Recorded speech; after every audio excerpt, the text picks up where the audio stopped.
Era una noche oscura y helada cuando Olivia recibió un paquete sin remitente en la puerta de su apartamento.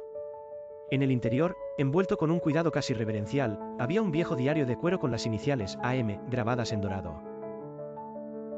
Junto a él, una nota escrita a mano que decía: "El pasado siempre encuentra su camino. Ahora es tu turno de saber la verdad". Intrigada, Olivia abrió el diario y comenzó a leer. Las primeras entradas eran inocuas, detalles cotidianos escritos por un hombre llamado Alejandro Montalvo. Pero pronto, las páginas comenzaron a hablar de algo más oscuro. Alejandro describía cómo había sido contratado como archivista en una antigua mansión conocida como la Casa de los Espinos, situada en un pequeño pueblo remoto. Los dueños, la familia Echeverría, parecían un clan adinerado pero reservado, con una historia manchada por desapariciones y tragedias inexplicables. «La casa tiene ojos», escribió Alejandro en una entrada fechada 3 meses después de su llegada. Relataba cómo sentía ser observado incluso cuando estaba solo en el enorme archivo subterráneo. Había encontrado documentos y cartas que hablaban de un ritual olvidado, algo llamado el llamado de la sombra, practicado por la familia durante generaciones. Alejandro había decidido investigar, guiado por una mezcla de curiosidad y miedo. A medida que Olivia avanzaba en la lectura, el diario se volvía más inquietante. Alejandro hablaba de sus sueños perturbadores, de una figura encapuchada que lo acechaba en la oscuridad, y de extraños susurros que parecían provenir de las paredes de la casa.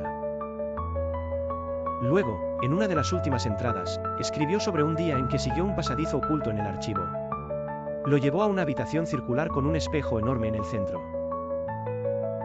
En el marco del espejo había grabadas las palabras: "El reflejo revela al testigo". Alejandro describía su descubrimiento con un detalle tan vívido que Olivia casi podía imaginarse allí. Dijo haber visto algo en el espejo, no su reflejo, sino una versión de sí mismo mucho más envejecida, con los ojos hundidos y llenos de terror. La figura le habló con su propia voz y le advirtió que dejara la casa antes de que fuera demasiado tarde. Esa fue la última entrada escrita con claridad. Las últimas páginas del diario eran confusas, llenas de garabatos y frases inconexas. Una y otra vez repetía: "Todos somos testigos, pero solo uno lleva la carga".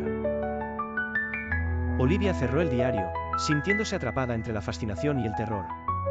Decidió investigar por su cuenta y encontró información sobre la Casa de los Espinos.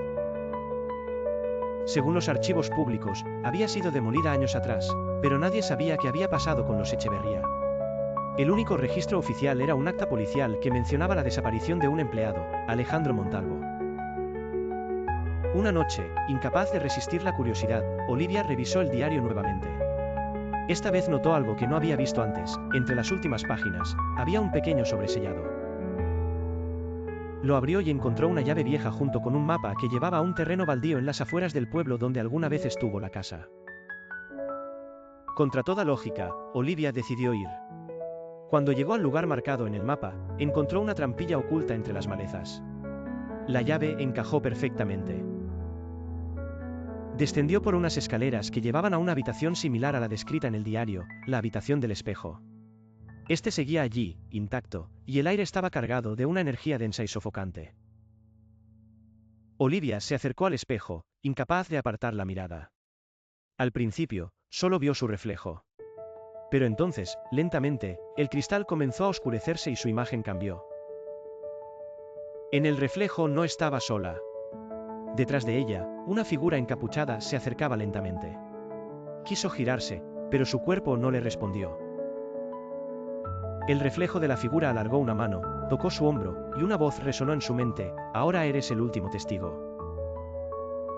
Cuando despertó, estaba de vuelta en su apartamento, el diario cerrado sobre su mesa. Pero algo había cambiado, las últimas páginas ahora estaban llenas de su propia letra. Describía con detalle cómo había encontrado el espejo y lo que había visto. En el último renglón, escrito con una caligrafía que no era la suya, se leía: "El testigo lleva la carga hasta que otro tome su lugar".